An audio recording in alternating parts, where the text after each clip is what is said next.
Piénsalo un momento. Cuando alguien te dice el elemento más peligroso del mundo, ¿qué imaginas? Algo que explota, algo que brilla con una luz extraña, algo que puedes ver, sentir, que te avisa antes de hacerte daño. Estás pensando en el elemento equivocado.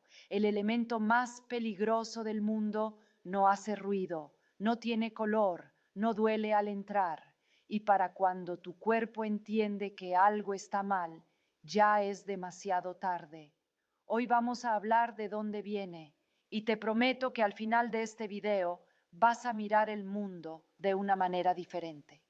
Antes de ir al elemento en sí, necesito que entiendas algo que los libros de química rara vez explican bien. No todo peligro es igual. Hay elementos que son peligrosos porque reaccionan violentamente con el aire, con el agua, con casi cualquier cosa. El sodio metálico, por ejemplo, tócalo con agua y obtienes una pequeña explosión. Dramático, visible, fácil de evitar si sabes lo que estás haciendo. Hay otros que son tóxicos en el sentido químico clásico, interfieren con los procesos del cuerpo, envenenan enzimas, bloquean funciones celulares. El arsénico funciona así, el mercurio también, y luego hay una categoría diferente, una que combina lo peor de todo sin ninguna de las advertencias visuales. Elementos radiactivos que el cuerpo no puede detectar, no puede expulsar y no puede neutralizar, que hacen su trabajo destruyendo tejido desde adentro, célula por célula, en silencio absoluto. El candidato más extremo de esa categoría es el polonio 210, y yo lo tuve en mis manos, sin guantes, sin protección, sin saber lo que realmente era. El polonio no nació en un laboratorio, eso es lo primero que hay que entender. Cuando yo empecé a trabajar con pechblenda, un mineral de uranio oscuro, pesado, sin nada de especial a primera vista, noté algo que no tenía explicación. La radiación que emitía ese mineral era mucho más intensa de lo que el uranio solo podía producir. Había algo más ahí adentro. Mi esposo Pierre y yo procesamos toneladas, toneladas de mineral, hirviendo, filtrando, precipitando, reduciendo, semanas, meses, todo para aislar cantidades que no podías ver a simple vista, cantidades que tendrías que pesar con una balanza extremadamente sensible para confirmar que existían. Y ahí estaba, un elemento nuevo, uno que nadie había nombrado todavía. Lo llamé Polonio, por Polonia, mi país de origen, que en ese momento no existía en ningún mapa político. Era mi manera de ponerlo en el mapa de otra forma. Pero el polonio no lo creé yo, ya existía. Llevaba existiendo desde mucho antes de que yo naciera, desde mucho antes de que existiera la humanidad, escondido dentro del uranio, esperando que alguien lo encontrara. ¿Por qué está ahí? Porque el uranio no desaparece de golpe, no se convierte directamente en plomo estable y ya.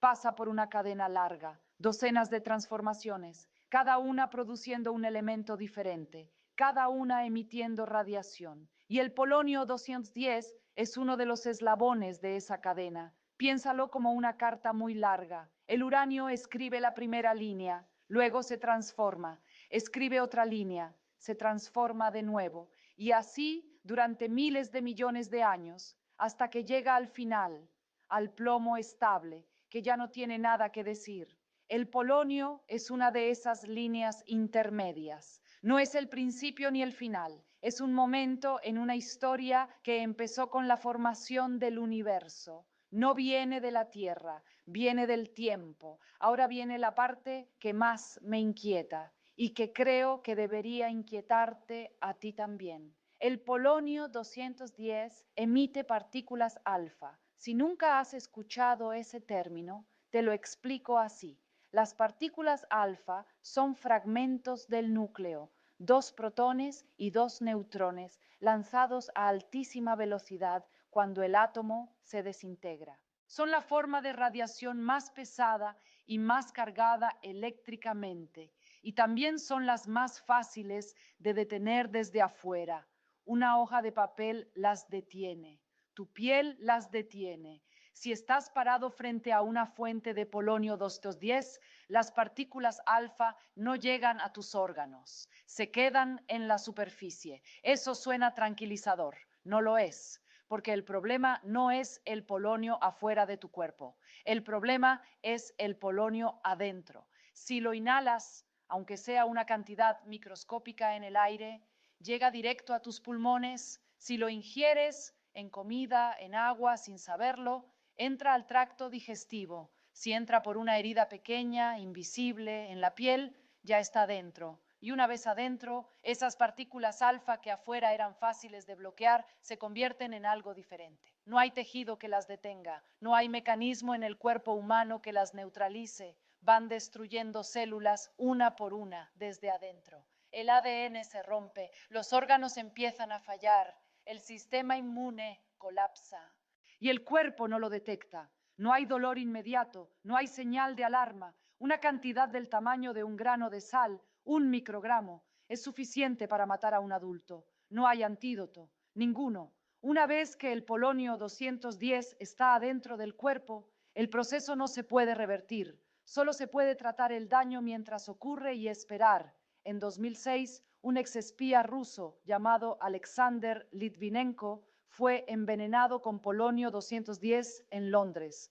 Los médicos no entendían qué le pasaba. Los síntomas eran extraños, progresivos, inexplicables. Tardaron semanas en identificar la causa. Para entonces, Litvinenko llevaba 3 semanas muriendo en silencio. Murió 23 días después de ser envenenado. La peligrosidad del polonio no está en lo que hace afuera, está en lo que hace cuando el cuerpo lo confunde con algo inofensivo, cuando no hay ninguna señal que te diga que algo está mal. Aquí viene la pregunta que más me ha perseguido desde que empecé a entender todo esto. ¿Por qué existe algo así en la naturaleza? No como pregunta filosófica, como pregunta científica real. El polonio no es un accidente de laboratorio, no es algo que los humanos creamos y salió mal, es el resultado directo de leyes físicas que llevan funcionando desde el Big Bang. La cadena de desintegración del uranio no es aleatoria, sigue patrones precisos, predecibles, descritos perfectamente por la mecánica cuántica. El universo produce el polonio 210 de manera completamente natural. Lo ha hecho durante miles de millones de años. Lo está haciendo ahora mismo en algún mineral bajo tus pies mientras lees esto. ¿Tiene sentido que el universo produzca naturalmente algo tan destructivo para la vida?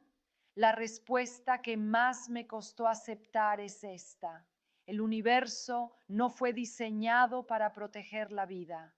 La vida apareció dentro de un universo que ya tenía sus propias reglas, reglas que no consultaron con nadie, reglas que producen cosas hermosas y cosas letales con exactamente la misma indiferencia. El polonio existía cientos de millones de años antes de que apareciera el primer organismo vivo en la Tierra. No fue creado para hacerle daño a nadie. Simplemente existe como consecuencia inevitable de cómo funciona la materia a nivel nuclear. Y aquí está la distinción que más importa. El peligro es una categoría humana. La química no conoce esa palabra. Para el universo, el polonio 210 no es peligroso ni seguro. Es simplemente un estado de la materia en tránsito hacia otro estado. Nosotros somos los que llegamos después con nuestros cuerpos y nuestra biología y nos encontramos en el camino de algo que no sabe que existimos. Hoy el polonio no solo se encuentra en la naturaleza, se fabrica. Desde mediados del siglo XX, los reactores nucleares pueden producir polonio 210 de manera controlada. El proceso consiste en bombardear bismuto, un metal relativamente común, con neutrones. El bismuto absorbe el neutrón, se transforma y produce polonio 210. Eso significa que el elemento más peligroso del mundo puede fabricarse en cantidades controladas.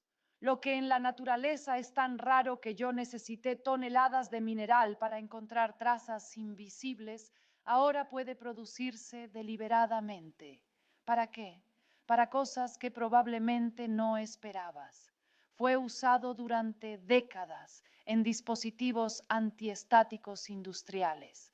La intensa emisión de partículas alfa ioniza el aire y neutraliza la electricidad estática en fábricas de semiconductores y en equipos de impresión, completamente controlado, completamente seguro en esos contextos. Fue usado como fuente de calor en sondas espaciales. Su desintegración genera calor de manera constante y predecible, sin partes móviles, sin combustible adicional.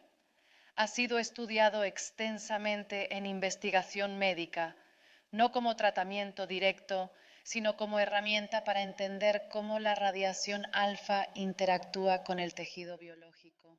La misma propiedad que lo hace mortal, su emisión intensa y concentrada de partículas alfa, es exactamente lo que lo hace útil en esos contextos. El veneno y la medicina a veces son la misma cosa en diferente dosis, en diferente contenedor, en diferentes manos. Esto no es una excepción rara, es un patrón que se repite en toda la química. Lo que mata en una concentración cura en otra. Lo que destruye tejido en un contexto elimina tumores en otro. El polonio me recuerda que no existe ningún elemento inherentemente bueno o malo, solo existe el contexto. Pero el polonio no es el límite. Hay elementos que hacen que el polonio parezca estable. En los aceleradores de partículas más avanzados del mundo, los científicos han logrado crear elementos que no existen en la naturaleza, elementos con números atómicos tan altos que sus núcleos son fundamentalmente imposibles de sostener por más que unos instantes.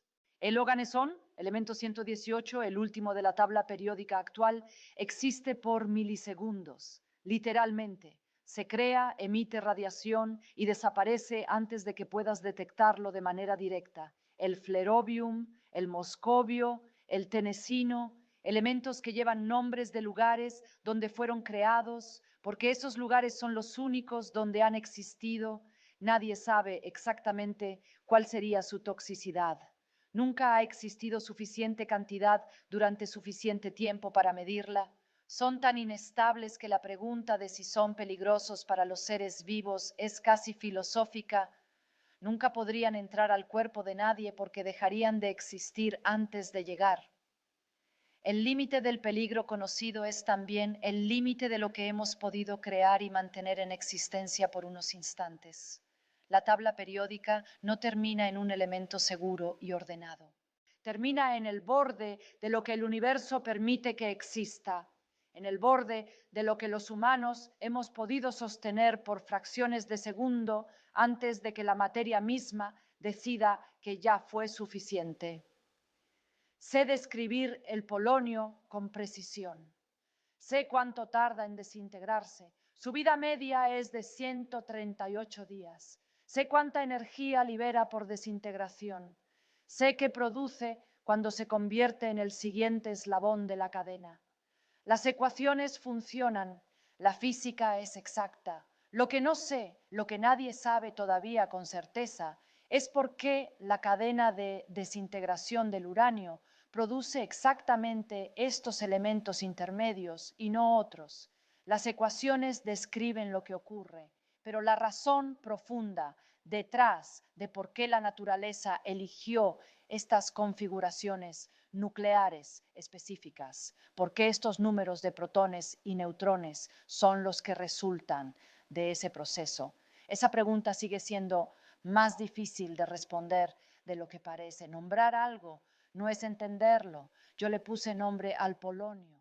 Le asigné un lugar en la tabla periódica. Describí su radiación, medí sus propiedades, pero el universo lleva creándolo desde miles de millones de años antes de que yo naciera y seguirá creándolo en algún mineral, en algún lugar, mucho después de que todo rastro de mi trabajo haya desaparecido. Llamarlo Polonio 210 no cambia lo que es, solo cambia nuestra capacidad de hablar de ello. Pasamos la vida protegiéndonos de cosas que podemos ver, que podemos oler, que nos duelen cuando las tocamos. Pero el polonio no huele, no tiene color, no duele al entrar, no avisa, y eso no es una rareza científica, es un patrón. El universo está lleno de cosas que no avisan, radiación que no se ve, procesos que ocurren en silencio durante años antes de hacerse evidentes, cambios que empiezan en niveles que ningún sentido humano puede detectar. No digo esto para generar miedo, lo digo porque creo que es la lección más honesta que puedo sacar de todo lo que he estudiado. El peligro más real no siempre es el más dramático. El universo produce cosas extremas sin intención, sin maldad, sin propósito. No porque quiera hacernos daño, sino simplemente porque sus leyes producen esos resultados y nosotros somos lo suficientemente pequeños y lo suficientemente nuevos en este universo como para estar en el camino de muchas de esas cosas sin saberlo. Yo dediqué mi vida a entender esto. Pasé años en un cobertizo sin calefacción, con las manos quemadas por el trabajo con ácidos, respirando vapores que no sabía que me estaban dañando lentamente. Y lo que aprendí, lo más importante que aprendí, es que la naturaleza no nos debe ninguna advertencia, no porque sea cruel, sino porque simplemente no sabe que estamos aquí. La mejor protección que existe no es un antídoto, no es un traje especial ni un detector de radiación, es entender qué existe, cómo funciona, qué puede hacerle al cuerpo y por qué. Entender no para tener miedo, sino para no ser sorprendido por algo que podría haberse anticipado. Y eso es exactamente lo que estás haciendo ahora.